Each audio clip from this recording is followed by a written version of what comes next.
The Peloponnesian War was not just a clash of armies or a conflict between city-states.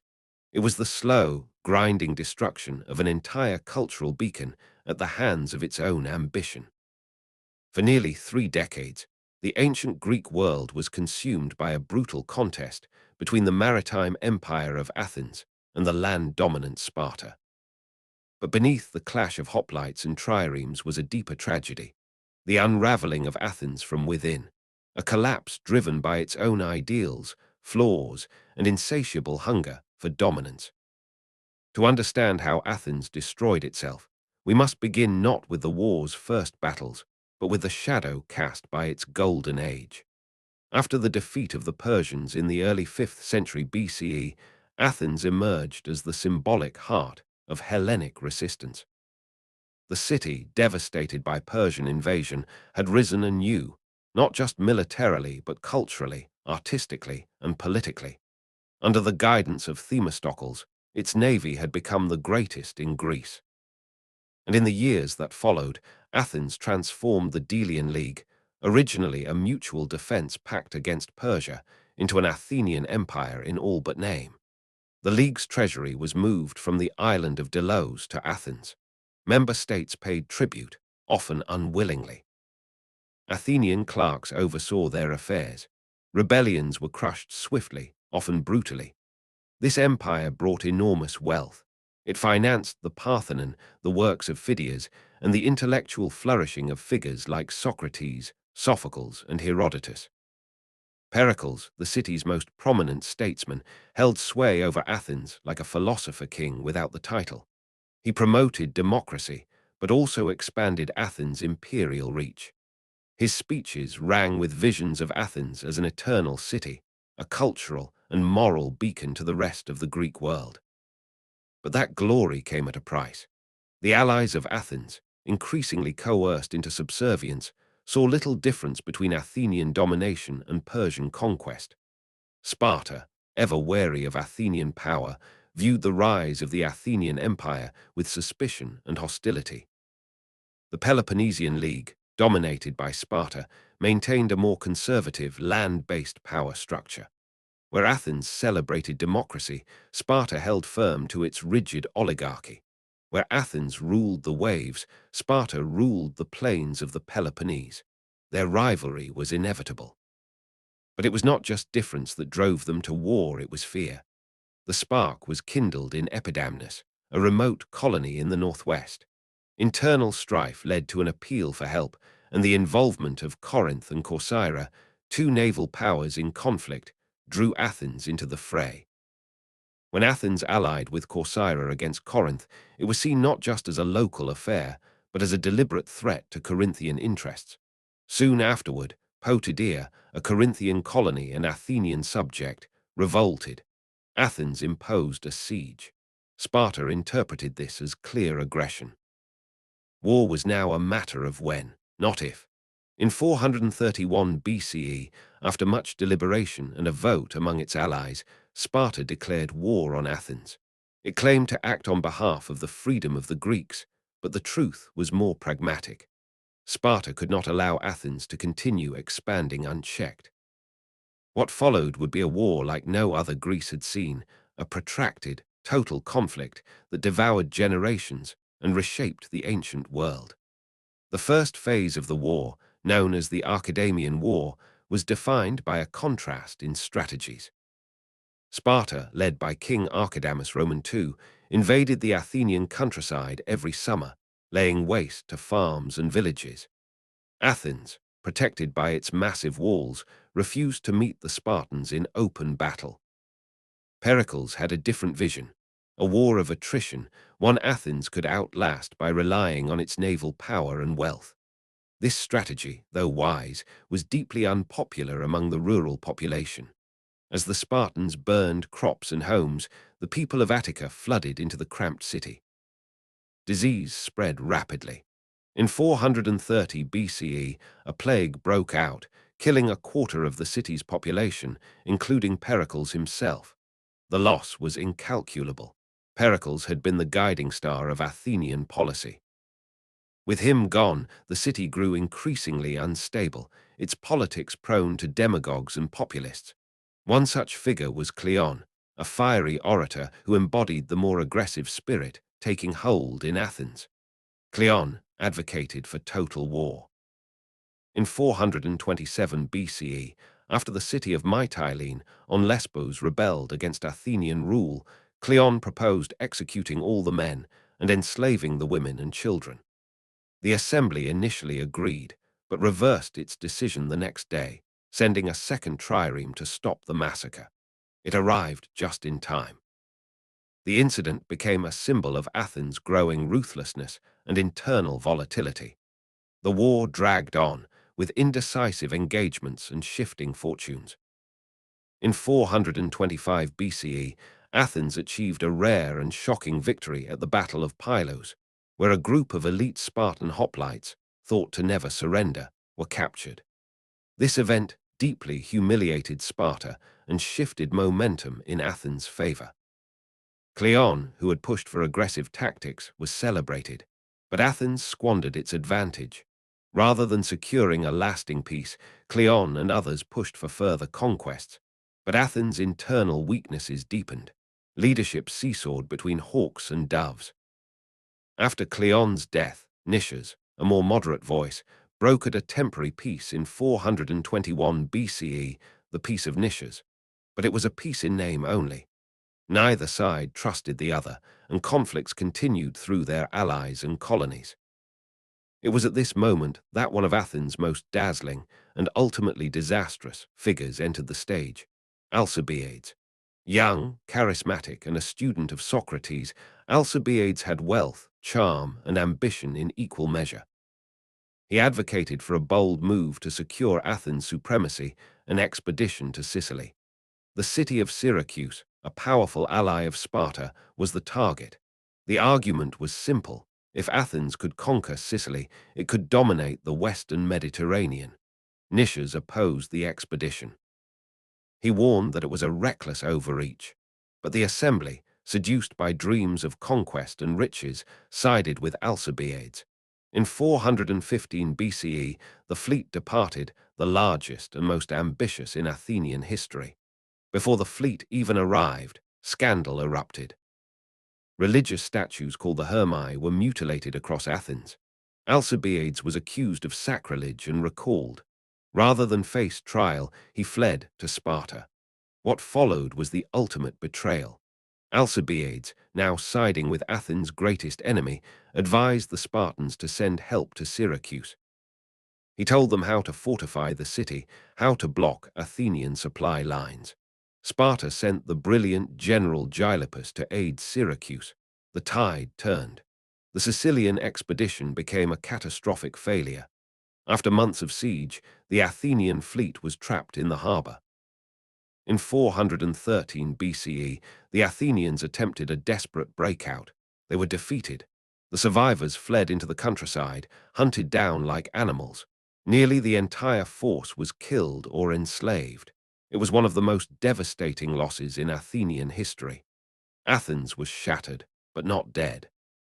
The war entered its final phase, the Ionian War. With Persian gold flowing into Sparta's coffers, a new fleet was built to challenge Athens at sea. Internal strife worsened in Athens. Oligarchic coups, revolts among allies, and political purges tore the city apart. Still, Athens fought on. New leaders emerged, like the Admiral Canon and the once exiled Alcibiades, who returned temporarily to lead the fleet to victories in the Aegean. But trust in Alcibiades never fully returned. After a defeat, he was exiled again, living the rest of his life in shifting alliances and intrigue until his assassination. The final blow came at Aegospotami in 405 BCE. The Spartan admiral Lysander, cunning and methodical, destroyed the last Athenian fleet while it was beached and unguarded. With no ships left and no grain supplies from the Black Sea, Athens starved. In 404 BCE, after a siege and months of suffering, Athens surrendered. Its walls were torn down. Its empire was dismantled. The city that had once stood as the light of Greece, the symbol of democracy, philosophy, and art, had consumed itself in pursuit of dominance. But the story does not end in ashes. What Athens lost militarily, it preserved in legacy. Its ideas outlived its empire. And though Sparta won the war, it would soon find that hegemony brought its own undoing. Yet in the tragic arc of the Peloponnesian War, the lesson is stark. Athens destroyed itself not because it was weak, but because it could not recognize the limits of its own power. The fall of Athens in 404 BCE was not just a military defeat, it was a spiritual collapse. The once proud city, which had envisioned itself as the moral and cultural leader of Greece, now lay humiliated, starved, and broken. The victorious Spartans entered Athens not as pillagers, but as exacting executioners. They allowed Athens to retain its nominal independence, but imposed a puppet government, the infamous 30 tyrants, whose reign of terror would further darken the city's fate. The 30, led by Critias, a former student of Socrates and a cousin of Plato, ruled with blood and fear. Their goal was to purge Athens of its democratic ideals and consolidate oligarchic control. Hundreds were executed, thousands exiled, property was seized. Political enemies were silenced, tortured, or made examples. The tyranny was short-lived, less than a year, but the scars it left were deep. Eventually, a democratic resistance led by Thrasybulus overthrew the 30 and democracy was restored, but it was a shadow of what it had been. The idealism was gone. The city that had once dared to imagine a political future based on debate, equality among citizens, and open society now guarded its soul, haunted by its past. But how had it come to this? The answer lies in a series of turning points, not only strategic mistakes and failed campaigns, but a deeper unraveling of Athenian identity. In the early years of the war, Pericles had laid out a vision that Athens could win through endurance. He saw that Sparta, though fearsome on land, lacked the economic and naval strength to sustain a prolonged war. His strategy was to avoid direct land battles, protect the city behind its walls, and use the navy to maintain trade and pressure Spartan allies. It was a defensive strategy, wise, but dependent on long-term unity, discipline, and public patience. That patience collapsed under the weight of the plague in 430 BCE. The disease struck not only the body but the psyche of Athens. Moral order disintegrated. Traditional beliefs crumbled. People abandoned rituals, customs, and even family obligations. It was as though the gods themselves had turned against the city. In this vacuum of despair, radical voices gained power. Cleon, the taciturn orator, fed the anger of the mob.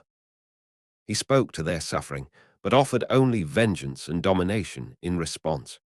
His rise marked a shift in Athenian politics, from strategy to spectacle, from debate to emotional manipulation. Cleon pushed for brutal policies against rebels and took credit for military victories he had little part in. His death at Amphipolis in 422 BCE removed one destabilizing figure, but the pattern had been set. Demagogues would rise and fall, dragging policy with them. In contrast stood Nicias, a man of wealth, moderation, and caution. He sincerely believed in preserving Athens, not expanding it, yet even he was eventually swept into the madness of imperial ambition. Forced to co-command the Sicilian expedition with Alcibiades, Nicias protested to the end, but obeyed the democratic decision. And when Alcibiades was recalled, Nicias was left alone with an impossible task. His letters back to Athens grew increasingly desperate. He begged for reinforcements rather than withdrawal, fearing disgrace more than disaster. The result? The city doubled down, throwing more resources into a doomed venture. And Alcibiades, he was more than a man. He was a mirror of Athens itself. Brilliant, proud, reckless, seductive, and ultimately treacherous. His ability to charm, deceive, and switch allegiances reflected the growing cynicism of the time. He betrayed Athens to Sparta, then betrayed Sparta to Persia, then returned to Athens as a hero, only to be cast out again. In many ways, he was the last bright flame of Athenian arrogance, beautiful and destructive. The Sicilian expedition, as chronicled by Thucydides, was the war's fatal wound. Over 200 ships, thousands of men, the flower of Athenian youth, all lost. Captured soldiers were thrown into the quarries of Syracuse, left to die of thirst, disease, and despair. The catastrophe echoed through every Athenian family. Yet the city did not surrender. It rebuilt, reorganized, and fought on for nearly a decade. Here enters the next phase, the Ionian War. Now the battlefield shifted eastward. Persia, long the great enemy of Greece, began to intervene. The irony was bitter. Athens, the champion of freedom against Persian tyranny during the Greco-Persian Wars, now faced its own allies funded by Persian gold. Cyrus the Younger, a Persian prince, provided Sparta with the resources to build a new fleet, one that could finally rival Athens at sea. Lysander, the Spartan admiral, forged close ties with Cyrus and used his support to conduct a shrewd campaign. Rather than seek decisive naval engagements immediately, he focused on undermining Athenian influence, fomenting rebellion among Athens' allies, and strangling its supply lines. He also proved a master propagandist, presenting Sparta as the liberator of the Greek cities, a message Athens had once used for itself. Athens, under increasingly desperate leadership, tried everything. Democratic reforms were both expanded and restricted. Exiles were recalled and then rebanished. Generals were elevated and executed. After the Battle of Arginusi in 406 BCE, in which Athens won a surprising victory, the generals responsible were put to death, not for losing, but for failing to rescue drowning sailors amid a storm. The decision shocked even its own citizens. Socrates, then serving as Epistate's presiding official, refused to authorize the illegal vote for their execution, but was overruled. The city had turned on itself. Aegospotami, the war's final battle, was less a confrontation and more a slaughter. Lysander waited patiently as the Athenian fleet, anchored daily at the same unfortified beach, grew complacent. Then, in one swift move, he attacked while most Athenian sailors were ashore. Almost the entire fleet was destroyed. Only a few ships escaped to carry the news. Athens was left without a navy, without food, and without hope. In the winter of 404 BCE, after months of siege, Athens capitulated. Terms were harsh but not annihilatory. Sparta did not destroy the city. Instead, it dismantled the walls, dismantled the empire, and installed the 30 tyrants to ensure control. It was the end of an era. Yet even in defeat, the story of Athens did not die. The war had produced a literature of unmatched depth and sorrow. Thucydides, the exiled general-turned-historian, crafted a meticulous, unflinching chronicle of the conflict, not as an epic, but as a tragedy. His account avoided divine explanations, seeking instead the political, strategic, and human causes of war. He wrote not for his time, but for all time. And Socrates, who had lived through the rise and fall of the Athenian Empire, became a symbol of its philosophical resilience. But even he could not escape the poison of post-war Athens. In 399 BCE, the democracy, still fragile and bitter, executed Socrates for impiety and corrupting the youth, a quiet echo of the hysteria that had consumed the city during the war. The Peloponnesian War revealed not just the dangers of ambition, but the fragility of civic identity. Athens had built an empire in the name of freedom, ruled colonies in the name of democracy, and waged war in the name of peace. In time, these contradictions consumed it. The city that sought to dominate the Greek world became a warning of how power corrupts, how hubris blinds, and how even the most enlightened society can descend into madness. In the aftermath, Sparta stood as hegemon, but its victory would be brief. The same flaws that undid Athens, overreach, intolerance, rigidity, would soon plague Sparta as well. Within a generation, it too would fall to Thebes. and the Greek world, fractured and exhausted, would eventually be absorbed into the Macedonian Empire under Philip and Alexander. The Peloponnesian War was not a war for territory or even for supremacy. It was a war of identity, a war between two visions of the Greek future, the dynamic, democratic, outward-looking Athens and the disciplined, oligarchic, inward-looking Sparta. But neither side could preserve what made it great. In the end, it was not the strength of Sparta that destroyed Athens, but the failure of Athens to understand its own limits. After the fall of Athens and the conclusion of the Peloponnesian War in 404 BCE, the Greek world entered a period of uneasy transition. The war had left scars across the Aegean, cities razed, economies shattered, generations lost. The cultural and political legacy of Athens, though wounded, still glimmered beneath the surface. But the power balance had shifted, and Sparta now stood atop the Hellenic world. Yet even in its hour of triumph, Sparta would soon learn that victory carried a cost.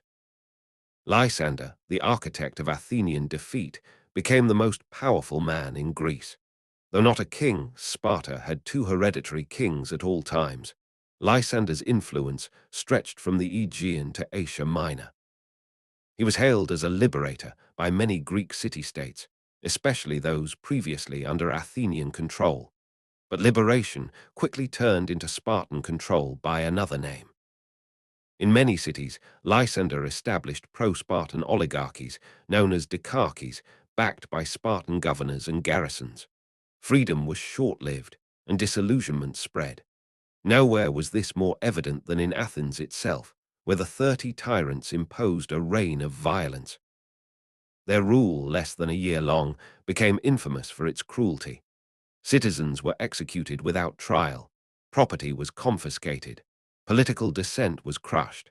Even Socrates' close associate, the moderate Theramenes, was executed by the 30 for questioning their excesses.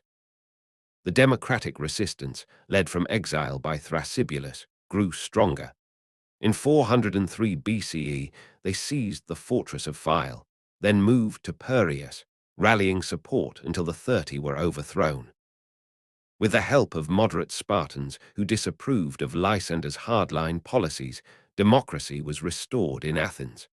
But this was not the same democracy that Pericles had once led. The trauma of war, tyranny, and defeat had reshaped its people. Amnesty was declared to avoid further bloodshed, a remarkable act of restraint. But the philosophical and cultural confidence of the earlier decades was gone.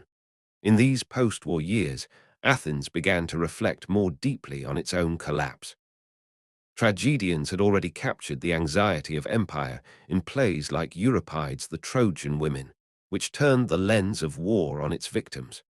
Now, philosophers stepped into the foreground. Socrates' trial in 399 BCE, ostensibly for impiety and corrupting the youth, was in truth a trial of the old guard. A symbolic reckoning with the intellectual class many blamed for Athens' fall.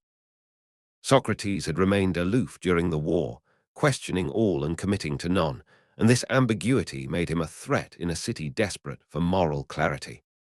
Plato, Socrates' student, would spend the rest of his life responding to that execution.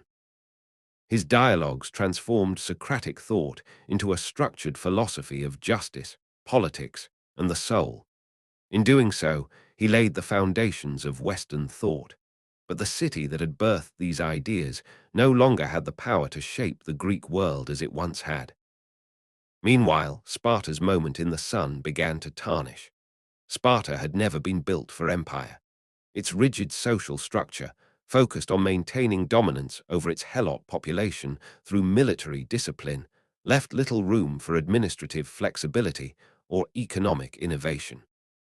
As Sparta tried to manage a scattered empire, its weaknesses became obvious. The egalitarian ideals within its citizen class began to fracture. Wealth disparities grew. The need to station Spartan forces across Greece diluted the power of the homeland. Its allies, once loyal during the war, grew restless under Spartan interference. Most damaging of all was Sparta's entanglement with Persia. During the Peloponnesian War, Sparta had accepted Persian support in return for acknowledging Persian control over the Greek cities of Asia Minor. Now, in peacetime, this betrayal of Hellenic unity began to haunt them. Former Athenian allies saw little difference between Spartan overlordship and Persian servitude. In 395 BCE, a new conflict erupted, the Corinthian War. A coalition of former enemies, Athens, Thebes, Corinth, and Argos, joined together, backed by Persian funds, to challenge Spartan dominance. It was a reversal of roles. Athens, once the imperial oppressor, now framed itself as a defender of freedom. Sparta, the former liberator, now stood as the tyrant. The war ended inconclusively in 387 BCE with the king's peace, brokered by Persia, which dictated terms to the Greeks. The Greek cities of Asia Minor were confirmed under Persian control, and Sparta was granted hegemony on the mainland. But this peace was no triumph. It marked the beginning of the end for the classical city-states as autonomous powers. During these decades, Athens began a slow recovery. Its walls were rebuilt, its navy revived. A new confederation, the Second Athenian League, emerged, this time with greater attention to voluntary membership and shared governance. But the memory of the old empire's tyranny lingered. Athens would never again dominate as it had in the 5th century BCE. Thebes, too, rose in prominence. It had suffered under both Athenian and Spartan dominance, and its leadership, particularly the brilliant general Epaminondas, sought a new order. At the Battle of Leuctra in 371 BCE, Thebes shattered the myth of Spartan invincibility. A Spartan army was defeated in open battle. Never before had so many full Spartan citizens been killed in a single engagement. The blow was fatal. Sparta's decline, long foreshadowed, had arrived. Thebes attempted to fill the vacuum, leading coalitions and reforming Greek alliances. But it lacked the cultural capital and economic strength to truly lead Greece. The constant shifting of power between city-states, Athens, Sparta, Thebes, continued to erode the unity and strength of the Hellenic world. By the mid-4th century BCE, Greece was a fractured landscape of alliances, betrayals, and endless wars. And from the north, a new power watched. Macedon, once dismissed as a barbaric kingdom beyond the bounds of civilization, had begun to change. Under King Philip Roman II, it adopted Greek military techniques, refined its cavalry, and exploited the disunity of the southern city-states. Philip, once a hostage in Thebes, learned from his enemies and returned to conquer them. By 338 BCE, at the Battle of Chaeronea, Philip crushed the combined forces of Athens and Thebes. Greece was no longer free. It was now under Macedonian control. The war between Athens and Sparta, the Peloponnesian War, had set this course in motion.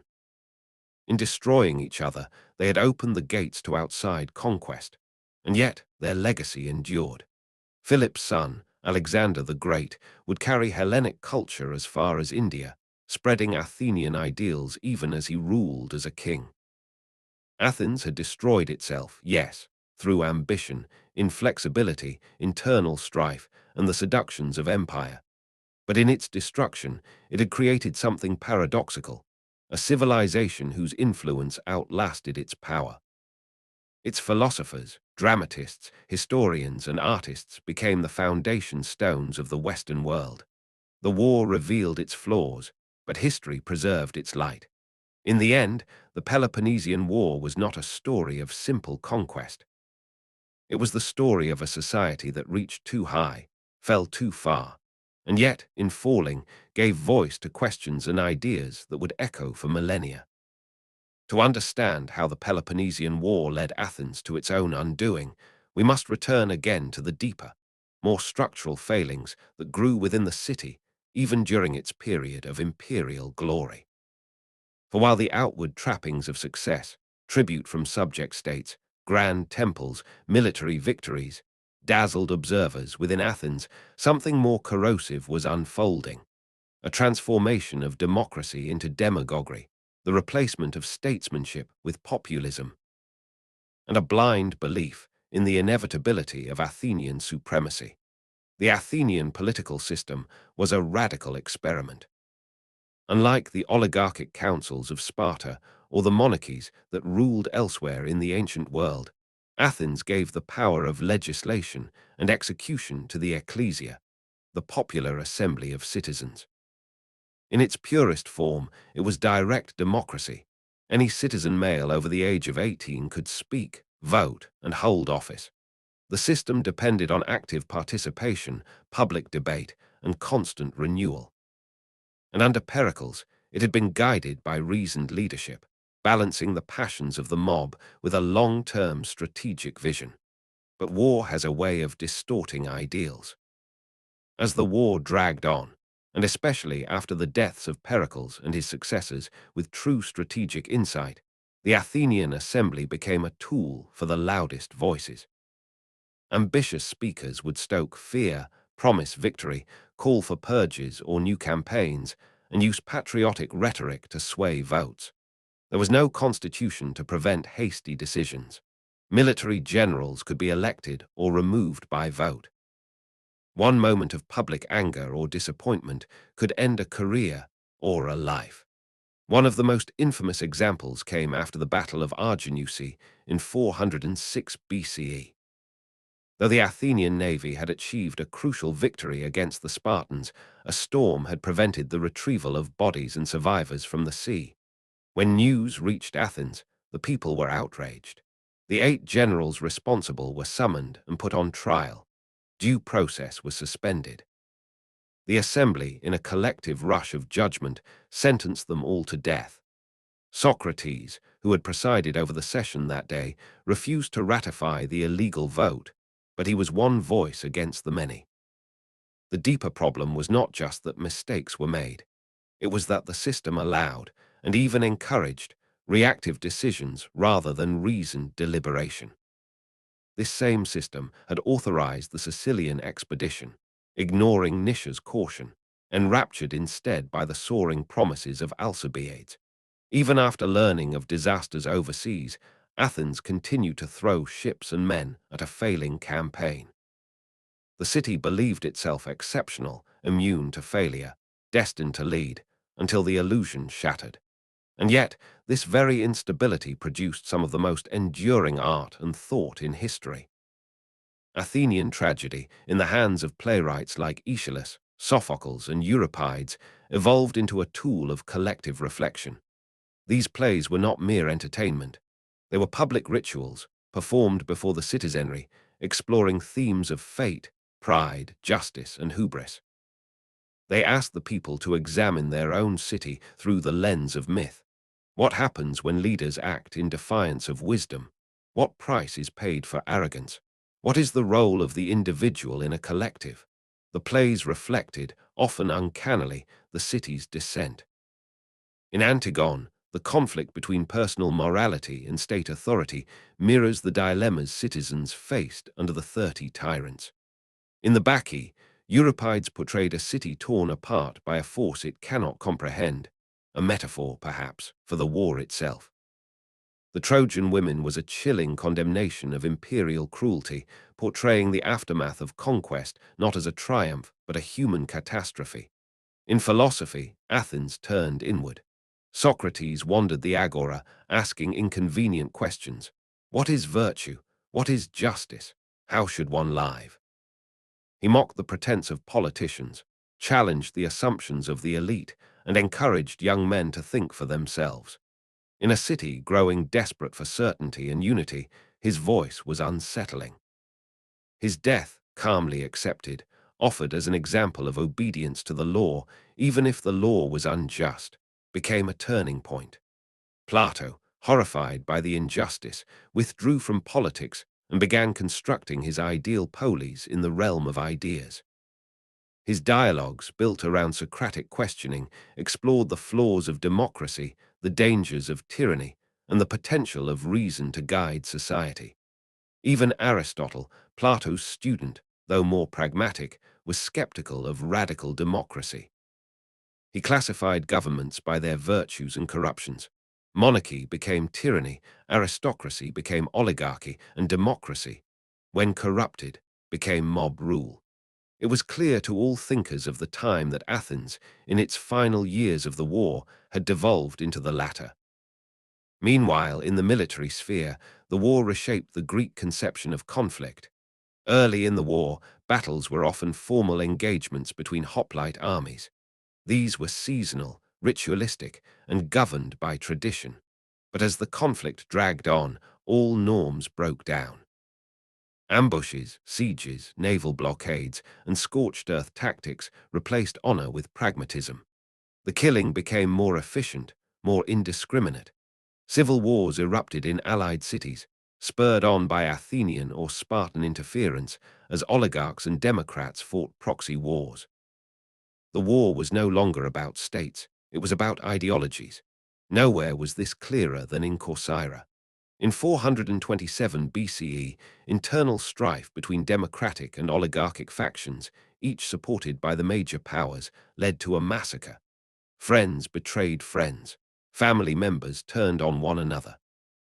Thucydides wrote of the collapse of all moral boundaries, where words lost their meaning, where courage became recklessness, moderation became cowardice, and all actions were justified by political expedience. This moral erosion was the true cost of the war. Not just bodies lost in battle, but the degradation of civic virtue. As Athens lost its military superiority, it tried to hold on to relevance by becoming more brutal, punishing allies, suppressing dissent, squeezing tribute. But power based on fear is brittle. When Athens fell, many cities welcomed its defeat. Even those who had once admired its art and culture had come to resent its hypocrisy. It claimed to stand for freedom, yet ruled with an iron fist. And in this, perhaps, lies the most tragic irony of all. The city that birthed the idea of democratic freedom became a cautionary tale about how that very freedom can be consumed from within. As we move forward in this story, Athens' recovery after the war, its cultural revival, its philosophical legacy, will stand in stark contrast to the cold political reality of its new position in Greece. No longer an empire, no longer a leader, Athens became a client, first of Sparta, later of Persia, and eventually Macedon. Yet even in decline, it left behind seeds that would flower for centuries.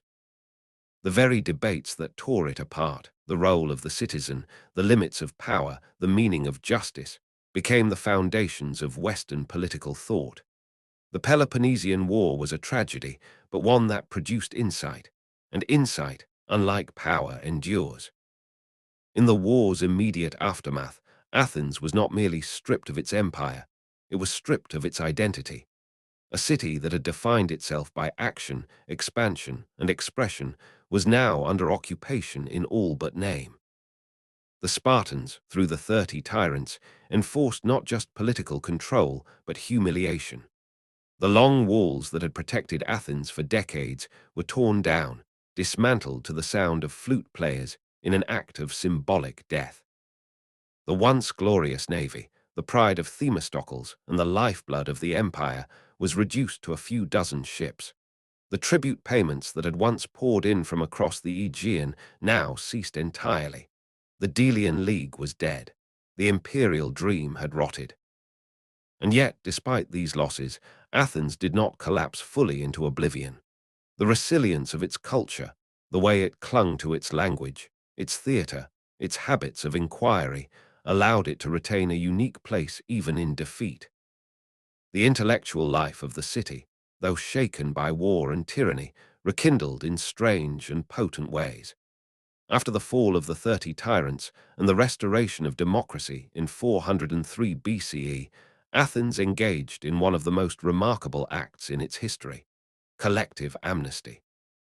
Except for the core architects of the tyranny, the new government proclaimed a policy of forgetfulness, mnesikakin, not to remember wrongs.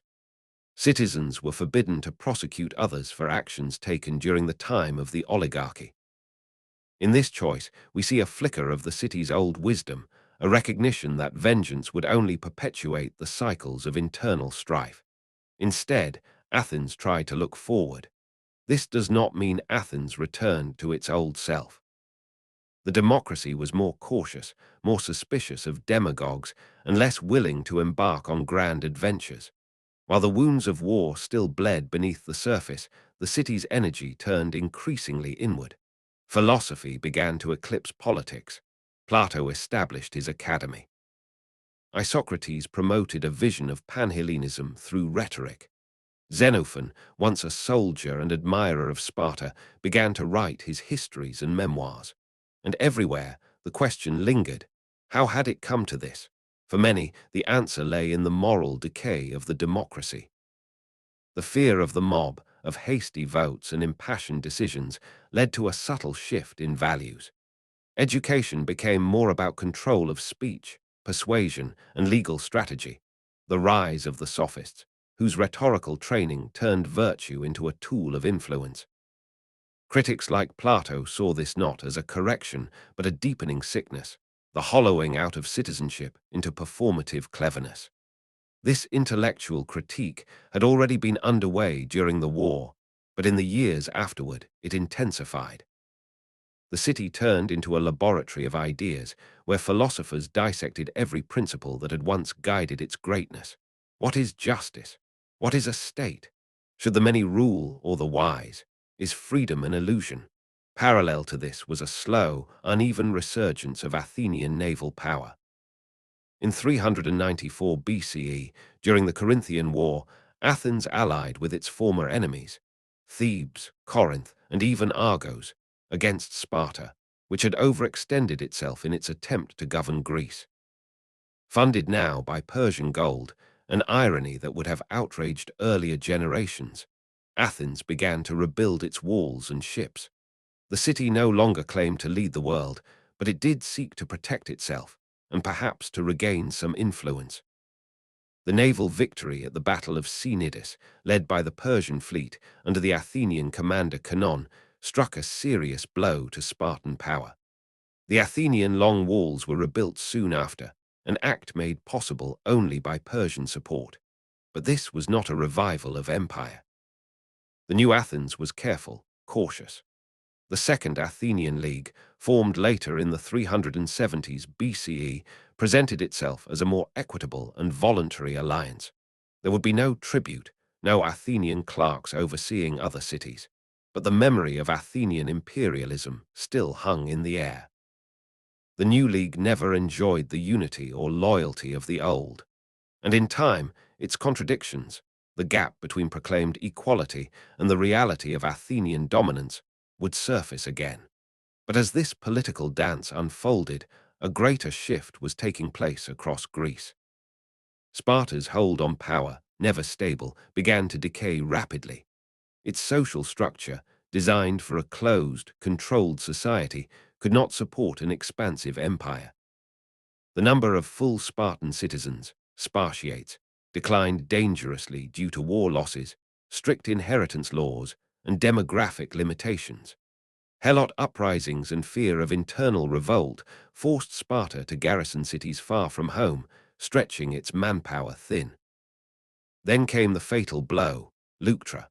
In 371 BCE, the Thebans, long suppressed by Sparta, struck back. Led by Epaminondas and Pelopidas, they reorganized the traditional Greek phalanx. The Theban Sacred Band, an elite unit of 150 pairs of male lovers, was drilled to perfection and inspired by both devotion and discipline. At Leuctra, the Thebans executed a daring tactical innovation, a massively strengthened left wing that overwhelmed the Spartan right, where their king Cleombrotus fought, and shattered the myth of Spartan invincibility. It was the first time in living memory that a Spartan army had been defeated outright in a pitched land battle. More importantly, many of the fallen were Spartiates, the core of Sparta's citizen elite. Their deaths could not be replaced. The warrior class shrank to critical levels. The defeat led directly to the liberation of Messenia, whose Helot population had been enslaved for centuries. This act undermined the very foundation of Sparta's economy and society. The Theban hegemony, though bold, was brief. Epaminondas died in battle in 362 BCE at Mantinea. Without his genius, Thebes lacked the cohesion and vision to hold the Greek world together. Athens, meanwhile, still influential but no longer dominant, returned to a more regional focus. This endless rotation, Athens, Sparta, Thebes, exhausted Greece. The constant infighting, the broken alliances, the ideological betrayals, all wore down the unity and strength of the Hellenic world. The dream of autonomy for each polis, so central to Greek identity, had become the engine of division. There was no longer a hegemon capable of leading. And into this vacuum stepped the unlikeliest of successors, Macedon. Philip Roman II of Macedon was no stranger to the dysfunction of southern Greece. As a youth, he had been a hostage in Thebes, where he studied their tactics and politics. Upon returning north, he reformed his army, introducing the sarissa, a long spear that turned the phalanx into an impenetrable wall of death. He used diplomacy, bribery, and war to expand Macedonian control. By 338 BCE, he marched south and met a coalition of Athens and Thebes at the Battle of Chaeronea. There, the last true attempt to preserve Greek independence was crushed. Athens fought bravely, its soldiers led by the orator Demosthenes, who had long warned against Macedonian influence. The sacred band of Thebes fought to the death, but Philip's army, drilled and unified, swept the field. Greece now belonged to Macedon. The city-states, once proud, were reduced to clients. Local autonomy remained, but real power now flowed from Pella, not Athens or Sparta. And yet, even in subjugation, the legacy of the Peloponnesian War lingered. It lingered in the ruins of the Delian League's ambitions. It lingered in the theatres, where ghosts of old tragedies still spoke of pride and fall. It lingered in the dialogues of Plato, the treatises of Aristotle, the memories of Thucydides' history, that cold, unflinching dissection of war and the human soul. For Athens had destroyed itself, but not accidentally. Its ruin had been a process of decisions, beliefs, and flaws playing out over time. Its imperial hubris, its refusal to tolerate dissent, its intoxication with power, and its obsession with glory had all contributed. But what it left behind was not rubble, it was reflection.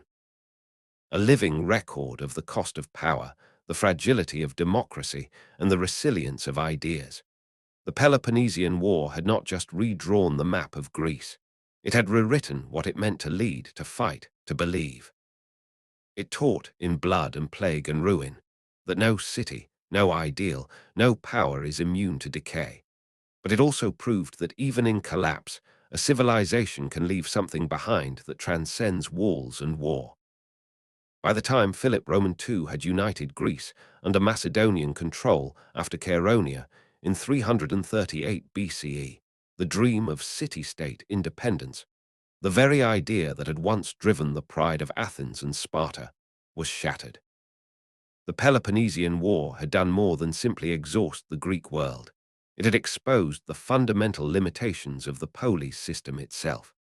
A structure built for autonomy, small-scale governance, and civic identity could not survive an age of empire. The war that began in 431 BCE had taken nearly 30 years to formally conclude, but its aftershocks lasted for generations. Athens, despite having lost the war, the empire, and its strategic dominance, remained alive in a different way. The cultural and intellectual momentum that had built over a century continued to evolve. During the 4th century BCE, the city would increasingly focus on the life of the mind, retreating from imperial ambition and expanding instead in the realm of philosophy, rhetoric, and education. The Parthenon no longer presided over an empire, but over a classroom of ideas. Plato's academy became a center for philosophical inquiry, unlike anything the world had seen. It was not simply a school, it was an attempt to rebuild the city in thought. The Republic presented a vision of a new society governed by philosopher kings, a utopia born from the failures of the actual Athens. In it, Plato condemned the very democracy he had grown up within, not out of malice, but out of deep disappointment. To him, the people had executed Socrates not because he was dangerous, but because they were ignorant, easily manipulated, and blind to true wisdom. Aristotle, though less cynical, carried on the work in his Lyceum. He catalogued the constitutions of many Greek cities, analyzed the causes of revolution, and proposed political systems based on virtue, balance, and realism. Unlike Plato, Aristotle believed that democracy could be functional if tempered by a middle class and governed by law rather than whim. These philosophers, products of a broken city, were trying to salvage what remained. They were, in essence, responding to the Peloponnesian War not with swords or ships, but with categories, syllogisms, and political theories. Their work would be copied, preserved, and passed down, even as Athens itself declined. In this way, the city's most enduring legacy was forged not during its time of dominance, but in its long aftermath. And while Athens turned to reflection, Sparta turned inward toward preservation and eventual implosion. After its defeat at Leuctra in 371 BCE, Sparta never recovered. Its social system, already strained, could not adapt. The citizen body continued to shrink as wealth concentrated in fewer hands. The rigid barriers between classes, spartiates, perioikoi, and helots, made reform nearly impossible. Military prestige, once the foundation of Spartan life, was undermined by the reality that Sparta could no longer field full armies of its own citizens. By the mid-4th century BCE, Sparta had lost Messenia, seen its allies fall away, and become politically irrelevant. And then came Macedon, a kingdom that had once been viewed as uncultured, even barbaric. The irony was thick. Athens had once denounced Macedonians as not truly Greek, yet by the time of Alexander the Great, it was through Macedon that Greek culture would spread across the world. Alexander, son of Philip, was educated in Athens' tradition, tutored personally by Aristotle. He absorbed Homeric ideals, philosophical questions, and Greek theatrical drama. But he was also a warlord, a conqueror forged in the fires of Macedonian military genius. After Philip's assassination in 336 BCE, Alexander assumed control, put down rebellions in Greece, and launched the greatest campaign the ancient world had seen. In just over a decade, Alexander conquered the Persian Empire, pushed into India, and founded dozens of cities, many named Alexandria, that would become centers of Hellenistic culture. But this culture, exported by force, was undeniably rooted in Athens. The works of Sophocles were performed in Egypt. Athenian philosophy found students in Mesopotamia. The ideas born in a city that had lost its empire came to rule minds across 3 continents. The Peloponnesian War had not prevented Athenian ideals from surviving. It had, in a strange way, guaranteed their spread. The collapse of the city's military and political dominance forced its thinkers to focus on questions of enduring value, on justice, ethics, education, governance, and these questions, made portable by writing and memory, traveled farther than any fleet. But there was also a loss that could never be reclaimed. What was destroyed in the Peloponnesian War was a particular moment in time, a vision of politics in which citizens governed themselves directly, debated in open assemblies, participated in courts, and held each other accountable. It was messy, inefficient, prone to error, but alive. That flame dimmed after the war, never to blaze as it had under Pericles. Athens would remain a cultural icon, a place of learning and tourism, but its days of commanding armies and dictating terms were over. Its loss also reshaped how history would be written. Thucydides' history of the Peloponnesian War, which breaks off just before the war's end, is not just a chronicle. It is a study in the mechanics of power, fear, and ambition. He writes with a cold, surgical eye, refusing to moralize, seeking instead to expose how states behave under pressure. His work is the beginning of political realism in historiography. Where Herodotus had looked to divine causality and moral lessons, Thucydides saw strategy, rhetoric, and human psychology. His account of the Melian dialogue, where Athenian envoys coolly explain to the islanders of Melos that the strong do what they can and the weak suffer what they must, is perhaps the purest distillation of the empire's soul at its darkest. It is a warning. When a state believes itself untouchable, it will do anything to sustain that belief, even commit atrocities. And when that belief is shattered, what remains is not just ruin, but a crisis of identity. Athens never fully resolved that crisis. Even as it rebuilt some of its infrastructure and returned to influence through diplomacy, it never again claimed the moral high ground with conviction. It had been revealed to itself. The democracy that had gloried in freedom had suppressed it in others. The defenders of justice had slaughtered Melians, enslaved entire cities, and executed their own generals in panic. That is why the Peloponnesian War is not simply a war. It is a study in collapse, not of walls, but of assumptions. It marks the end of the classical period, not because of a date, but because of what it exposed. The fragility of democratic systems under duress, the dangers of charismatic leaders, the blindness of exceptionalism, and the slow, grinding decay that occurs when ideals are used as masks for ambition. And it raises questions that have echoed through history. Can a democracy be an empire? Can freedom exist alongside domination? What happens when a society believes its own myth more than its reality? The answers lie in the dust of ruined temples, in the silent stones of abandoned cities, and in the pages of philosophers who lived through the collapse. Athens, in trying to shape the world, had remade itself into both a lesson and a legacy. As Athens entered the 4th century BCE, humbled yet still alive, it entered an era of cultural introspection and ideological retreat. No longer able to shape the Greek world through force, the city instead doubled down on its greatest enduring export, thought. Athens became less a power and more a stage upon which philosophers, rhetoricians, dramatists, and historians wrestled with the consequences of empire and collapse. The memory of the Peloponnesian War was fresh. It was not history, it was personal. It lived in the minds of the generation born into defeat and raised on the ruins of ambition. Among these children of ruin was Isocrates, who watched as Athens struggled to reconcile the memory of its greatness with its diminished stature. Isocrates did not share Plato's outright rejection of democracy, nor did he place all faith in rhetoric as the sophists did. Instead, he looked to education, paideia, as the soul of civic recovery. If Athens could not rule others, it must learn to rule itself better. His speeches called for a pan-Hellenic unity, even as the city-states tore themselves apart again and again.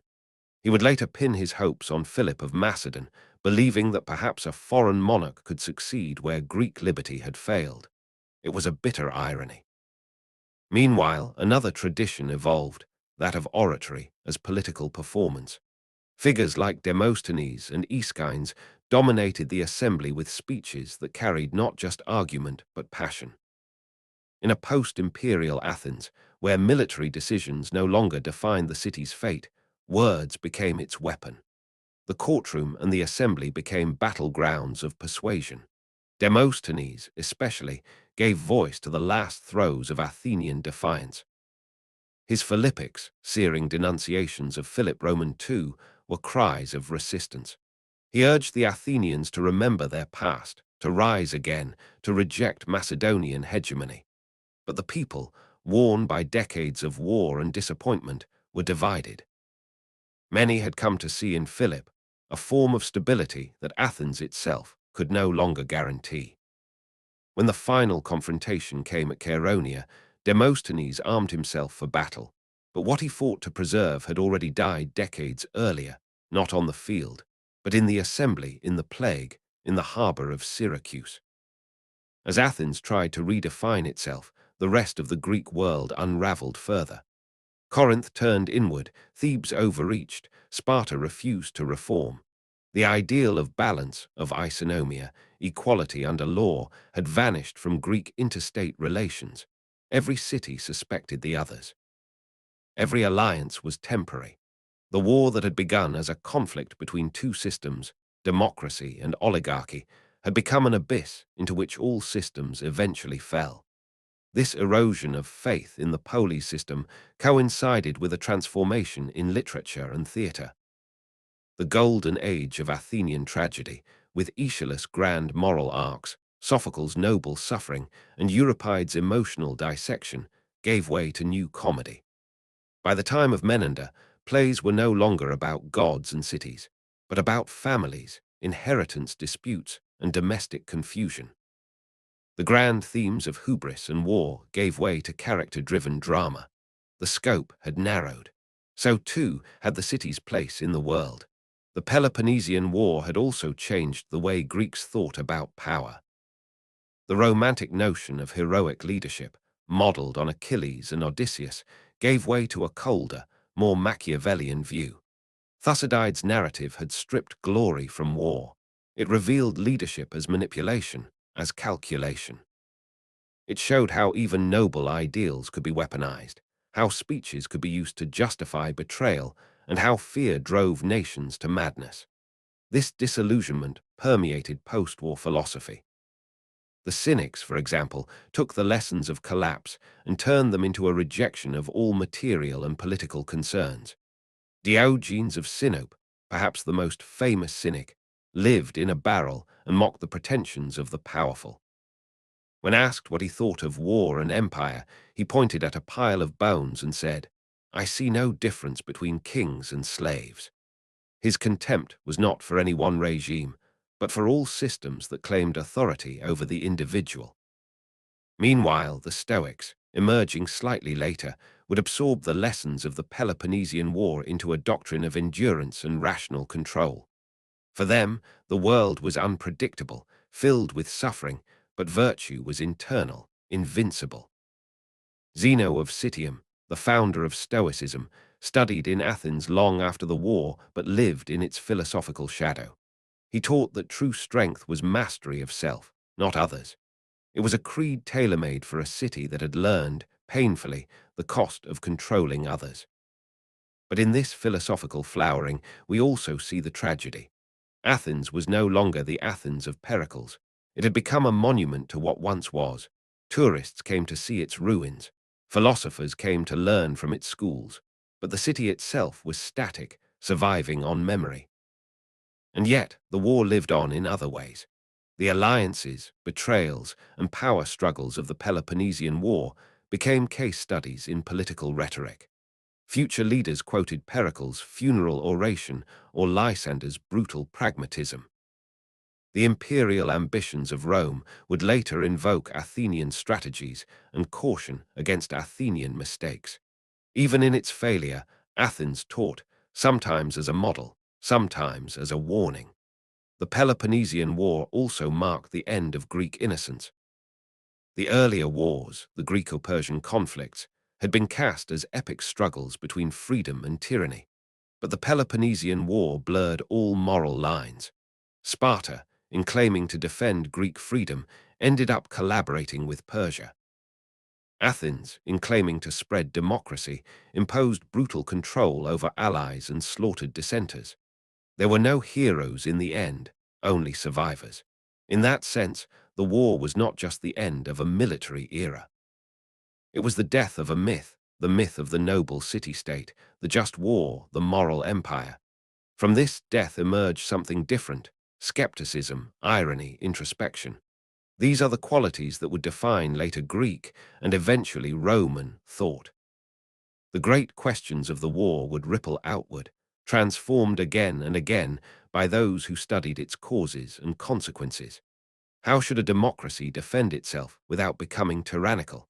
How does a society distinguish between loyalty and fanaticism? What happens when a nation pursues justice abroad while abandoning it at home? Can a people govern themselves, truly, when fear and desire dominate the assembly? Athens had tried to answer these questions in action. After the war, it tried to answer them in thought. And those answers, incomplete, complex, often contradictory, became the foundation of Western political philosophy. So while the Peloponnesian War ended in 404 BCE, its story does not end there. It echoes through every later empire, every republic, every democracy that rises and begins to question the cost of its own power.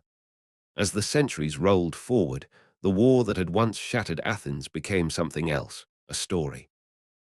And like all stories retold, its edges were softened, its lessons adapted, its villains and heroes reshaped to fit the times. But at its core, the Peloponnesian War remained what it had always been, the definitive cautionary tale of the ancient Greek world. And no other city more perfectly embodied both the heights of human possibility and the depths of political self-destruction than Athens. What made the Peloponnesian War so uniquely destructive, beyond the scale of death and ruin, was the psychological erosion it caused across the Greek world. Before the war, Athens had stood not just as a city-state, but as a symbol of learning, of refinement, of vision. Sparta, in contrast, symbolized order, discipline, and simplicity. Their rivalry was not merely military or political, it was civilizational. And when the war ended with Sparta victorious and Athens broken, it sent a message that would reverberate in all subsequent attempts to define justice, power, and human nature. The Athens that emerged from the rubble did not attempt to reclaim its former imperial posture, at least not in the same form. In place of fleets and tribute came inquiry and teaching. The great schools of philosophy, the academy, the lyceum, the Cynic Stoas, became the new battlegrounds for ideas. In these halls, one generation after another debated how cities should be governed, what justice required, what virtue looked like in a corrupted world. Athens had once tried to impose its will by sword and oar. Now it wielded influence through words. What is so telling about this transformation is how willingly Athens accepted its new identity. Its citizens did not erupt into futile rage, did not plunge again into war out of nostalgia. Instead, they adapted. They grieved the empire, yes. They mourned what had been lost.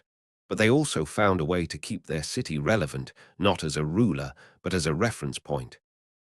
Throughout the 4th century BCE, the Second Athenian League represented an attempt to build something closer to mutual cooperation, a collective rather than a hierarchy. But trust had eroded.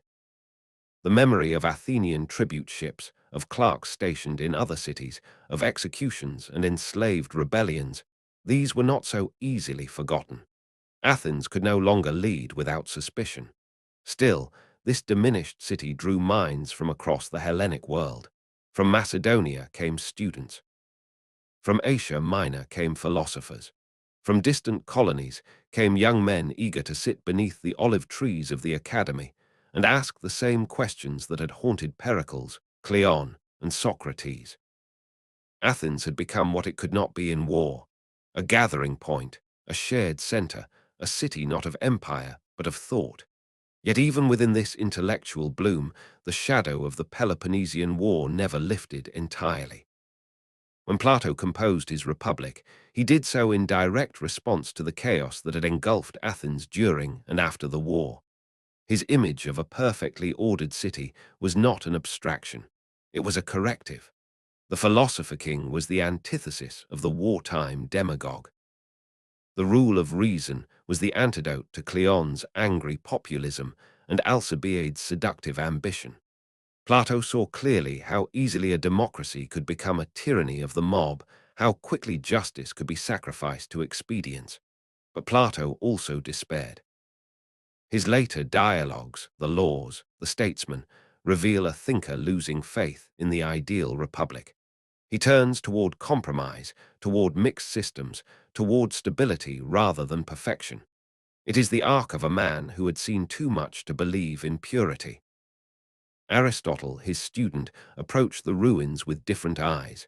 A biologist at heart, he studied constitutions like species. He categorized regimes, observed how they evolved, how they collapsed.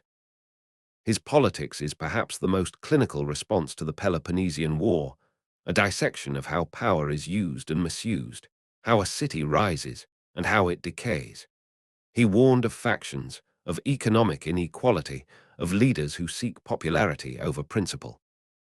In every sentence, the echo of Athens' war years can be heard. Even beyond philosophy, the war shaped how Greeks understood their own history. Herodotus had written of wars with wonder and moral curiosity, of divine signs and the justice of the gods. But Thucydides gave the Peloponnesian War a new tone. He stripped away myth, refused to mention oracles, ignored divine causality. His was a world of fear, interest, and calculation. In that cold clarity, later historians saw the future.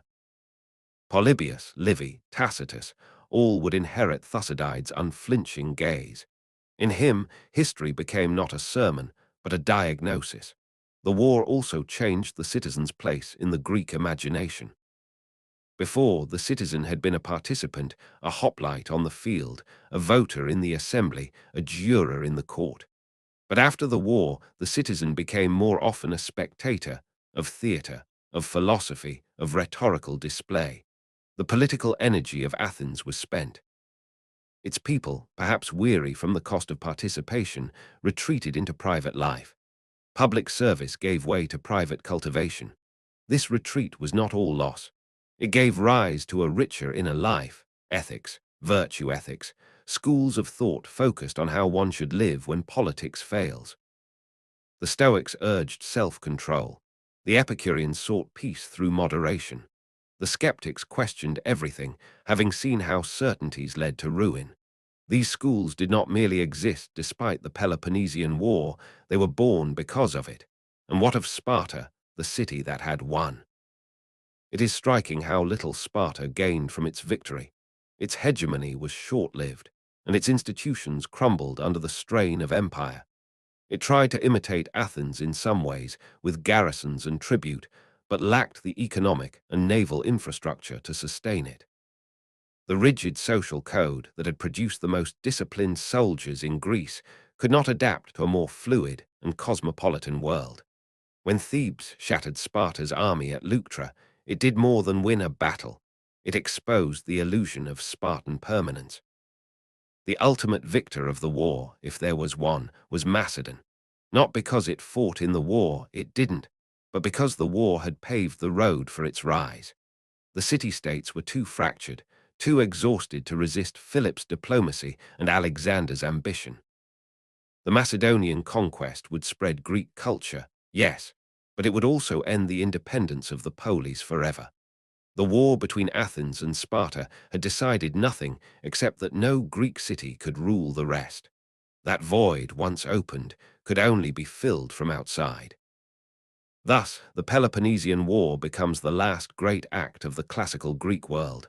After it, the stage changed. The actors changed. The themes, too, shifted. Where once cities debated how best to rule themselves, now kingdoms ruled over cities. Where once citizens argued in assemblies, now subjects obeyed monarchs.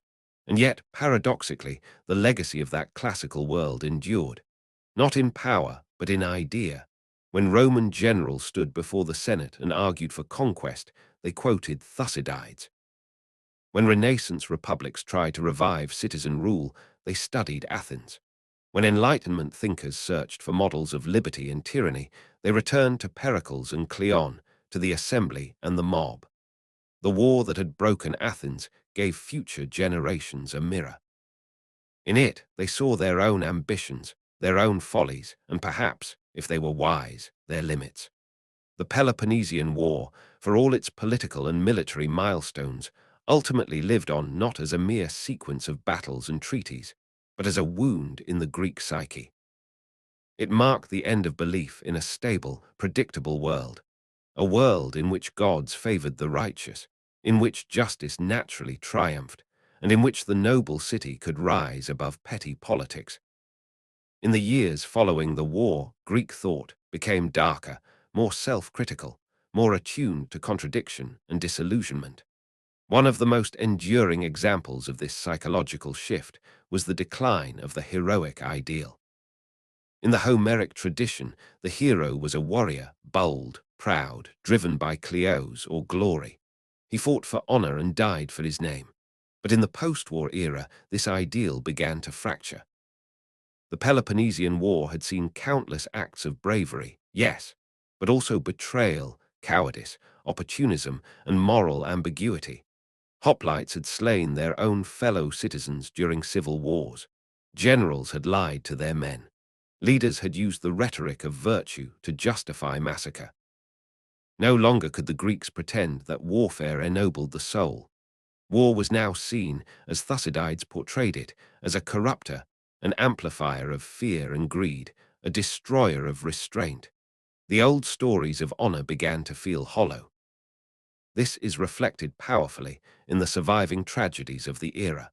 Even before the war's end, Euripides was already challenging the foundations of Greek confidence.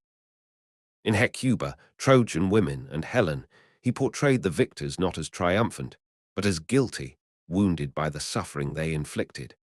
The Athenian audience, watching these plays while their empire was still alive, was being asked to consider themselves through the eyes of the conquered. The message was subtle but unmistakable. Glory and cruelty often wear the same mask, and while tragedy descended into doubt, comedy turned toward mockery. Aristophanes, Athens' greatest comic playwright, lampooned the war with brutal clarity. In the Knights, he attacked Cleon directly, portraying him as a savage demagogue exploiting the gullibility of the people. In Lysistrata, he imagined a sex strike led by women to end the war, highlighting the absurdity of male militarism. In The Frogs, he staged a contest in the underworld between the ghosts of Aeschylus and Euripides, a symbolic debate over which type of art was needed in a broken society. Comedy, which had once poked fun at politicians and philosophers, now aimed at the system itself. It became a form of resistance, a way to process what could not be fully mourned. And amid this cultural reckoning, there was still Athens, not the city of empire, but the city of memory. Visitors still came to the Agora to see the place where Socrates had walked. They climbed the Acropolis to gaze at the Parthenon, now weathered by time and war. They walked past monuments inscribed with the names of the dead, the laws of the city, the treaties signed and broken. The physical Athens endured even as the power that had built it faded into myth. There were attempts, of course, to rise again. In the early 4th century BCE, Athens sought to reassert itself economically, rebuilding its fleet, re-establishing trade routes, and founding colonies. The Second Athenian League was marketed not as an empire but a commonwealth, a voluntary association. But the language of equality could not erase the memory of coercion. And as soon as Athens showed any signs of using League resources for its own benefit, member states revolted. Trust was broken. Athens could no longer pretend to lead. Still, it did influence. When it could not conquer with triremes, it conquered with books, with schools, with ideas. The Athenian way of thinking, dialectical, inquisitive, idealistic yet skeptical, spread more widely in the 4th century than during the heights of the Delian League. The torch of military leadership passed to Thebes and then to Macedon, but the torch of intellectual leadership never left Athens. And that influence would go on, far beyond what any Athenian in 404 BCE could have imagined. When Alexander the Great founded Alexandria in Egypt, he ensured it would have a library modeled after Athenian traditions.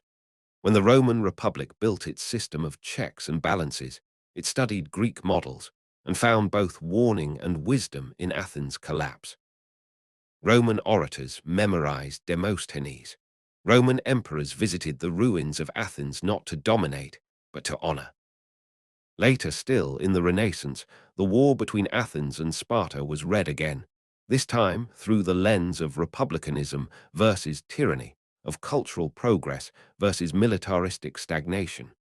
Machiavelli studied the speeches in Thucydides. Erasmus translated the tragedies. The war, once a local disaster, became a universal parable. And what was that parable? Some saw in Athens a symbol of the dangers of hubris, a city that overreached, fell, and paid the price. Others saw a warning about democracy, how it can be twisted by the crowd, undermined by demagogues and blinded by ambition. Still others saw tragedy itself, a society filled with brilliance torn apart not by stupidity but by complexity, by internal contradictions that no leader could fully resolve. Because Athens was not simply foolish, its citizens were not blind. They debated the war constantly, changed policies, argued in the assembly, but they were trapped in a system that could not sustain an empire and a democracy at the same time. They wanted liberty and control. They wanted justice and dominance. They wanted to inspire the world and rule it. These contradictions did not simply lead to hypocrisy, they led to exhaustion. And that exhaustion was the true legacy of the Peloponnesian War. Not just ruins, but silence. A long silence across the Aegean, where no city could rise without others dragging it down, where greatness became a burden rather than an aspiration. It was this silence into which Macedon stepped, and eventually Rome. What Athens left behind was not a model to imitate, but a challenge to confront. It asked every society that followed, what will you do with your power? What happens when your ideals conflict with your interests? When does freedom become license? When does strength become oppression? These are not ancient questions. They are timeless. They are the questions that survived the war, even when so many did not. As we move further into the historical aftermath of the Peloponnesian War, it becomes clearer that the war's ultimate effect was less about who won and more about what was lost. In pure military terms, Sparta emerged victorious. It dismantled Athens' walls, destroyed its empire, and claimed leadership over the Hellenic world. But in practice, that victory was shallow. Within decades, the hegemon of Sparta would fall, its society crumbling under the very weight of its rigid discipline and its inflexibility in a changing political landscape. For the other city-states, the war had set a precedent that would poison Greek diplomacy for generations. The normalization of betrayal, the instability of alliances, and the prioritization of self-interest over common cause. The collective memory of Greek unity during the Persian Wars, where the polis had banded together against a massive external threat, was now little more than a myth, distant and drowned beneath the more immediate legacy of mutual suspicion, realpolitik, and internecine strife. After the war, every rising power in Greece faced the same dilemma Athens had failed to resolve: how to wield dominance without becoming a tyrant. Thebes would try. Macedon would succeed, temporarily. But the Peloponnesian War had already shown that no city-state, no matter how well-armed or culturally vibrant, could maintain both internal freedom and external mastery for long. Athens, now a shadow of its former self, began to take on a new kind of role, one that no longer required triremes or tribute, but something more subtle and enduring: cultural centrality. In the schools of rhetoric that flourished in the 4th century BCE, students were taught how to defend or attack imperial policy, how to speak to an assembly, how to craft arguments for and against democratic ideals. The subject matter often circled back to the war, to the great decisions, the infamous votes, the catastrophic expeditions. The war became a curriculum. In courtrooms, citizens and metics alike debated property claims that dated back to the imperial years, disputes over land in the cleruchies, debts owed by former allies, reparations from battles long past. Even in lawsuits, the Peloponnesian War lived on. And in religion, the war had shaken foundational beliefs. The plague that struck Athens in 430 BCE had not only killed thousands, it had upended faith. Traditional rites and sacrifices were abandoned during the chaos. Survivors reported seeing people disregard sacred customs, rob temples, even commit sacrilege in the desperation of quarantine. It was not just a biological crisis, but a spiritual one. Afterward, the civic religion that had bound Athens together never quite regained its former hold. Mystery cults gained popularity, particularly those that promised personal salvation or deeper cosmic truths. The Eleusinian mysteries, long part of Athenian identity, became even more significant as citizens sought meaning beyond the failed institutions of the city. Some turned to Orphism, others to the cults of foreign gods. The old Olympian order, with its confident, anthropomorphic deities, seemed too shallow for a generation that had seen horror up close.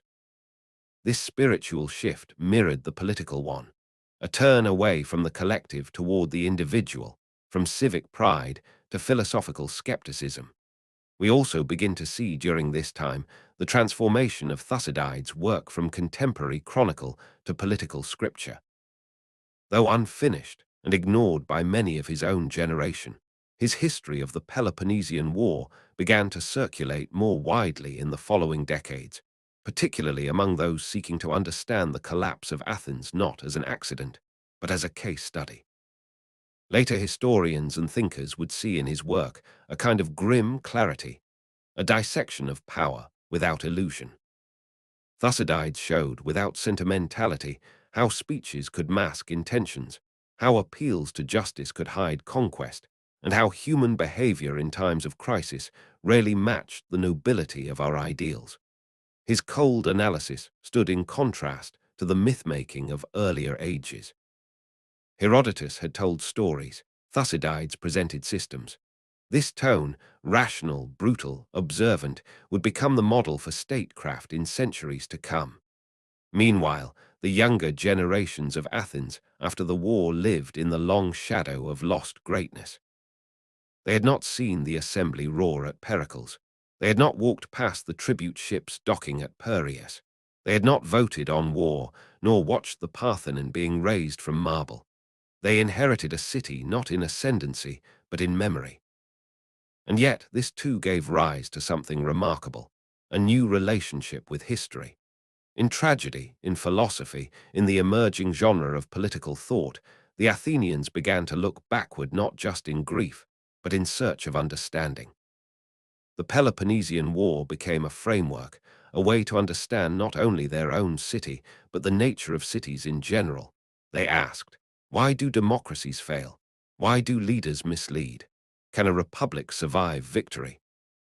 This act of self-examination became one of Athens' final gifts to history. Not an answer, but a method. The political dialogue of the West, from Roman republicanism to Enlightenment liberalism, owes much of its rigor and its introspection to this tradition. The founding fathers of the United States studied the rise and fall of Athens. Machiavelli warned of becoming another Sicilian expedition. Hobbes, writing after his own country's civil war, drew directly from Thucydides' analysis of chaos and power. But even within Athens, as the years passed, the tragedy of the war hardened into nostalgia. Monuments were erected to fallen heroes. Speeches praised the old democracy, glossing over its darker turns. The city found comfort in selective memory. The imperial past was sanitized, the massacres forgotten, the betrayals downplayed. In time, even the Sicilian expedition was remembered not as a folly, but as a noble, though doomed, venture. This romanticization was inevitable. No people can live forever in grief. But beneath the marble facades and polished orations, the true legacy of the Peloponnesian War endured, not in triumph, but in tension. Tension between what Athens was and what it believed itself to be. Tension between the promise of democracy and the fear that it could undo itself. Tension between cultural brilliance and political recklessness. This tension would echo not just through the remaining years of independent Greece, but across time into every society that claimed to inherit the Athenian spirit. And so, as we pass the midpoint of this long history, we must ask, was the destruction of Athens inevitable? Did the very structure of the city, its open assembly, its ambitious navy, its cultural pride, contain the seeds of its downfall? Or was it merely circumstance, plague, hubris, bad luck? There is no final answer, but perhaps that is the most Athenian outcome of all, not certainty but debate, not conclusion but questioning. Because even in defeat, Athens taught the world how to ask the right questions. As the 4th century BCE drew to a close, the memory of the Peloponnesian War receded deeper into the past. but it was never gone. It was etched into the stones of Athens, into the creeds of its philosophers, and into the hesitant politics of the city-states, now forever wary of trusting one another. For those born decades after the war, the ruins were ancient but familiar, like inherited wounds. They walked past desecrated temples and restored monuments. They learned of Pericles and the Delian League not as current events, but as origin stories, half pride, half warning. The war had reshaped not only the politics and power of the Greek world, but the very psyche of its people. And nowhere was this more evident than in the changing nature of leadership. Before the war, the Greek world was dominated by local leaders, aristocrats, generals, elected officials, and tribal magnates, all rooted in the structure of the polis. These figures, while powerful, were answerable to their cities and subject to shared norms. Even the tyrants of earlier centuries had often ruled under the pretense of legitimacy. But the Peloponnesian War destroyed that pretense. After the war, the rise of charismatic strongmen, figures who relied on personal loyalty rather than institutional office, became common. The rule of law grew weaker. In Athens, even during its democratic restoration, the people were more willing to tolerate assertive commanders if they promised stability. In other cities, military figures began to act independently of civilian oversight. The lesson was clear. In times of prolonged crisis, societies often turn toward individuals, not institutions. This shift in political structure was the foundation upon which Macedon would build its dominance. Philip Roman II, and later his son Alexander, wielded power not as elected officials or constitutional monarchs, but as dynastic rulers supported by personal armies. The polis, for all its ideals, could not compete. Its mechanisms were too slow, too divided, too fragile. The Peloponnesian War had exposed those fractures, and Macedon exploited them fully. And yet the Macedonians did not seek to erase Athens. Quite the opposite. They revered it. Alexander carried Homer with him on campaign. Aristotle, the product of Athenian learning, had tutored him in his youth. The Hellenistic cities that Alexander and his successors built were patterned in many ways after Athens. Alexandria in Egypt, Pergamon in Asia Minor, Antioch in Syria, all bore signs of Athenian civic planning, art, and education. But these new cities were not free. They were not democracies. They were monarchic centers of imperial control. The ideals of Athens survived, but in translation. This preservation through transformation became the new mode of Athenian survival. While it could no longer impose its will through military or political might, it could live on in influence. The tragedies of Sophocles were performed far from Attica. The dialogues of Plato were read in cities that had never seen the Acropolis. The Athenian model became a myth, and like all myths, it gained immortality through reinvention. Even in death, Athens had a kind of victory. But this immortality came at a price. It flattened the complexities of the past, the brutal suppression of the allies, the Sicilian disaster, the betrayal of democratic ideals. These were gradually replaced in the public memory with a cleaner narrative of a golden age, of a city that stood for wisdom, freedom, and civilization. By the time of the Roman Empire, this version of Athens had become canon. Roman patricians sent their sons to Athens to study. Emperors visited its ruins and funded restorations. Augustus, Hadrian, Marcus Aurelius all paid homage to the city, not as a threat, but as a heritage. But while this reverence ensured Athens' legacy, it also obscured the full truth. The real story of Athens, especially during the Peloponnesian War, was not simply one of ideals betrayed, but of the impossible tension between power and principle. Athens tried to be both, a city of reason and a force of empire, a democracy at home and a dominator abroad. And that tension eventually tore it apart. This duality is what makes the war's history so enduring. It's not just a narrative of victory and defeat. It's a study in contradiction. Athens was home to Socrates and to the men who condemned him. It built the Parthenon with the gold of unwilling allies. It celebrated freedom while enslaving entire cities. It praised justice while executing generals and exiling heroes. It was brilliant and brutal, wise and reckless, idealistic and hypocritical, sometimes all in the same breath. And that is precisely why the Peloponnesian War continues to matter. Because it does not offer simple answers. It shows a society wrestling with its own image, reaching for greatness, and collapsing under the weight of its own contradictions. By the Hellenistic period, Athens had settled into a new role, a city of schools, theatres, and memories. It had no empire. Its navy was modest. Its politics, though still technically democratic, mattered less in a world of kings and satraps. But it remained a pilgrimage site for the educated elite. The war was over, but its echoes continued in every debate held in the Stoa, every lecture delivered in the Lyceum, every tragedy performed on stage. And in this quieter form, Athens finally achieved a kind of peace. No longer obsessed with dominance, no longer forced to defend its legitimacy through conquest, it became what it could have been all along, a place of thought, a place of questioning, a mirror in which other cities, other empires could see themselves, and perhaps, if they were honest, see their own flaws. The Peloponnesian War did not simply destroy Athens, it transformed it, and that transformation, painful, costly, but enduring, is what gives the story its depth.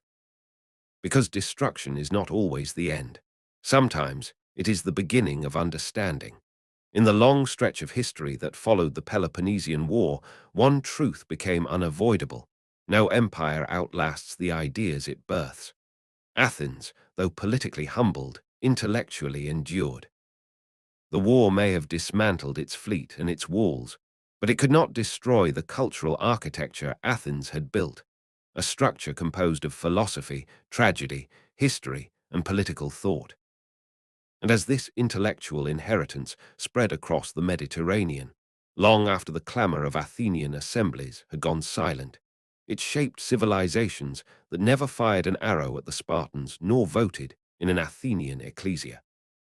This, perhaps, is the final irony of the Peloponnesian War, that Athens' failure to rule the Greek world made it fit to influence the world beyond Greece.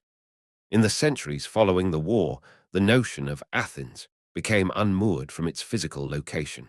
It became a metaphor. Roman writers like Cicero idealized it as the birthplace of reason.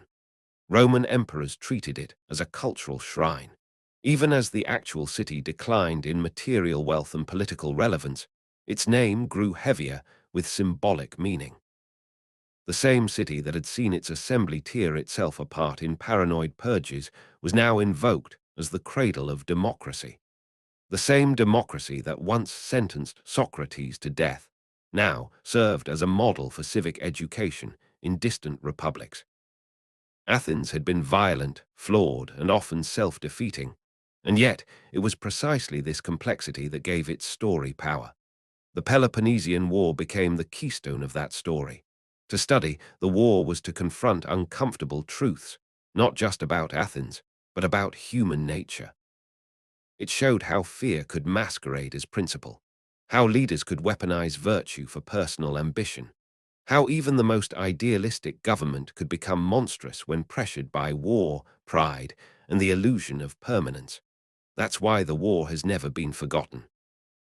Not because it ended in spectacular conquest, but because it unraveled with such devastating realism. Consider the political lessons still debated today, the dangers of foreign entanglements.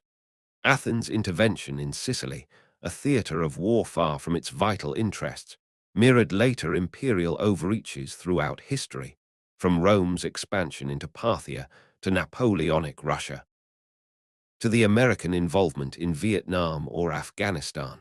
The rhetoric is often similar: liberation, protection, preemptive action, followed by quagmire, disillusionment, and retreat, the corrosive nature of demagoguery.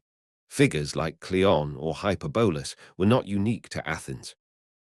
They were early manifestations of a universal political archetype, the leader who thrives on division, who gains power by inflaming fears and manipulating crowds. The assembly, once a symbol of citizen power, became the very tool through which Athens was pushed to extremes. The system did not fail because of a coup. It failed because its own rules were bent by men who understood how to use them against themselves. The fragility of alliances. The Delian League was not just a coalition, it was a test of trust. And Athens failed that test. When its allies revolted, Athens responded not with dialogue but with siege, not with negotiation but with annihilation. The result was temporary submission, followed by long-term hatred. After the war, few mourned its fall. These themes, trust, ambition, the weaponization of rhetoric, appear again and again in modern politics. And so Thucydides, though writing over 2,000 years ago, reads like a contemporary analyst. His Melian dialogue alone could be taught in any international relations course today.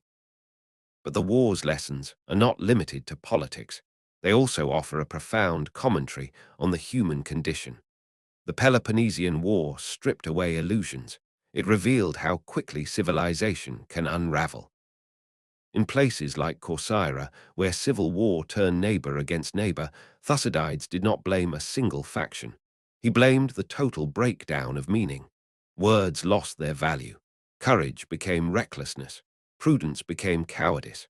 Loyalty became fanaticism. This moral collapse, he warned, is not the result of bad policy. It is the result of prolonged fear, of war dragging on beyond reason, of people forced to choose survival over principle. Athens suffered precisely because it believed it could not fall. That belief, that hubris, was its greatest vulnerability. And yet, even this fall was not total. The city endured. Its walls rebuilt. Its schools reopened. Its poets wrote again. And this endurance after such humiliation may be the most remarkable part of the story. It is easy to glorify a city at its height. It is harder and more honest to admire a city that looks at its own collapse and chooses not to lie about it. Athens never denied its failures. It debated them, wrote them into plays, carved them into stone, turned them into philosophy. In this, it achieved something few powers ever do. It transcended its own history.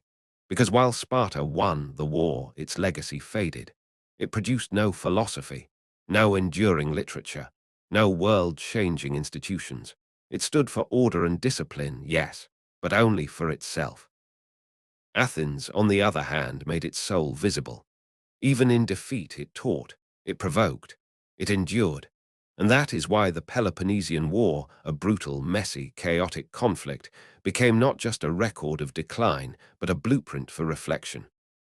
As the final echoes of the Peloponnesian War fade across the centuries, what we are left with is not a tale of simple destruction, but a vast and layered meditation on the rise and fall of power.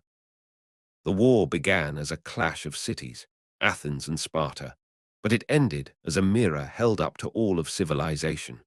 It revealed how greatness, if untempered by humility, becomes its own undoing.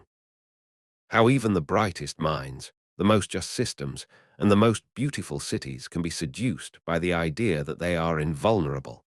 Athens believed it was unique, perhaps even immortal, not in body, but in soul. Its democracy had defeated the Persians. Its artists and architects had reshaped beauty. Its philosophers dared to question the nature of reality. Its citizens believed, with both pride and fear, that if Athens fell, the world would lose something sacred. But history does not protect sacred things. When the walls of Athens were pulled down, when the long walls crumbled under Spartan oversight in 404 BCE, it was more than a military capitulation. It was the end of a belief system. The idea that a city could lead others by virtue of its intelligence, its art, and its values had failed. In its place for a time stood a new reality, a world ruled by cold force, by alliances of convenience, and by foreign kings who spoke Greek but never lived as Greeks. And yet, in this long arc of defeat, something survived, something that could not be raised, a question. That question, posed in 100 different forms across Athens' theatres, forums, and philosophical schools, was simple. How should we live? Not just how we should fight or govern or worship, but how we, as fallible beings, should live together in a world where war is easy and peace is fragile. In a world where ideals compete with appetite and where reason is always at risk of being drowned by rage. The Peloponnesian War became the proving ground for that question. The answers given were not always noble. They were often tragic. Milos, Mytilene, Sicily, the trial of Socrates, the execution of the victorious generals. These were moments in which Athens failed, not in strength, but in judgment. It forgot what made it exceptional, and yet it remembered just enough to write it all down, to dramatize it, to teach it. This act of remembrance is what separates Athens from other fallen powers. Most empires fall, and their histories are written by others. Athens fell and wrote its own obituary, not to glorify itself, but to understand itself. Thucydides did not spare his homeland. He did not seek comfort in patriotism. He saw Athens collapse not as a singular tragedy, but as a demonstration of universal truths, about fear, about power, about how people behave when they believe their values are unshakable. Socrates, too, stood at the center of this reckoning. He did not fight in the assembly nor command ships, but his life and his death became the final parable of the war. Accused of corrupting the youth, he was executed not by foreign conquerors, but by his fellow citizens. It was the most intimate form of collapse, a city killing its conscience. And yet it was his method of questioning everything that would survive long after the war and long after the city that condemned him had faded. This, perhaps, is the greatest legacy of the Peloponnesian War, that out of destruction came clarity, that out of collapse came reflection. That even in the ruins of walls and the silence of fallen states, the human desire to understand, to learn from failure, can endure. Athens destroyed itself, yes. But in doing so, it left behind the most enduring monument a city can offer, not statues or palaces or fleets, but a record of its thinking, a memory of its struggle, and a story that, for thousands of years, has warned and guided those who follow. The Peloponnesian War is over. Athens is gone. But the questions remain. And so long as we keep asking them, the city and its terrible, beautiful story will never truly fall.